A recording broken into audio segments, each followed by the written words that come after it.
আসসালামু আলাইকুম। Welcome back to my channel. আজকে আপনাদের করে দেখাবো মূলার শাক ভাজি। মূলার শাকটা একটু তিতে তিতে লাগে, তাই না? অনেকে আসলে এই জন্য মূলার শাকটা পছন্দ করেন না। আমি আজকে যেভাবে মূলার শাকটা ভাজি করে দেখাবো, এটা একবার ফলো করে দেখবেন। একেবারেই কোনো তিতে তিতে ভাব লাগবে না। ইনফ্যাক্ট খাওয়ার পর হয়তো এই শাকটা আপনার ফেভারিট শাকগুলোর মধ্যে একটা হয়ে যেতে পারে। চলুন তাহলে দেখে নেওয়া যাক মূলার শাক ভাজি।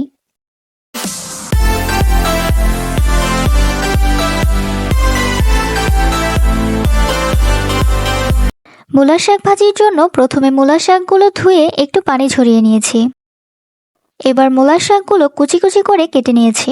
মূলার শাকগুলো যতটা সম্ভব চিকন করে কুচি করে নেবেন, তাহলে খেতে ভালো লাগবে।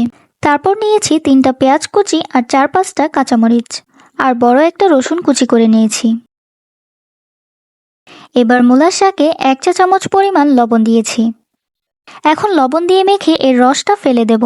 এতে মূলার শাকের যে তিতা তিতা একটা ভাব সেটা চলে যাবে। এবার পানি দিয়ে আবার মূলার শাকটা ধুয়ে নিচ্ছি।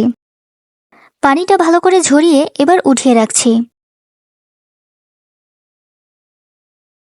এবার চুলায় একটা প্যান বসিয়ে তাতে সামান্য তেল দিয়ে দিচ্ছি। তেলটা গরম হয়ে গেলে দিয়ে দিচ্ছি শুকনা মরিচ। শুকনা মরিচ দিলে আসলে শাকটা খেতে অনেক ভালো লাগে।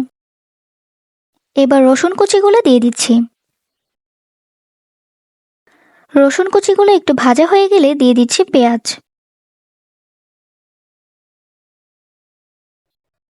এবার 1/2 চা চামচ লবণ দিয়ে দিচ্ছি।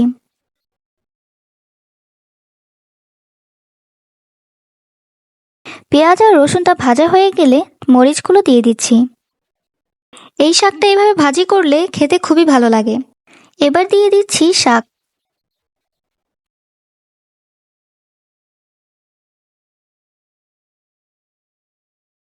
এখন ভালো করে একটু মিশিয়ে নামিয়ে নিচ্ছি। মূলার শাকটা কিন্তু গরম ভাতের সাথে খুবই ভালো লাগে। আপনারা অবশ্যই ট্রাই করে দেখবেন। Thanks for watching.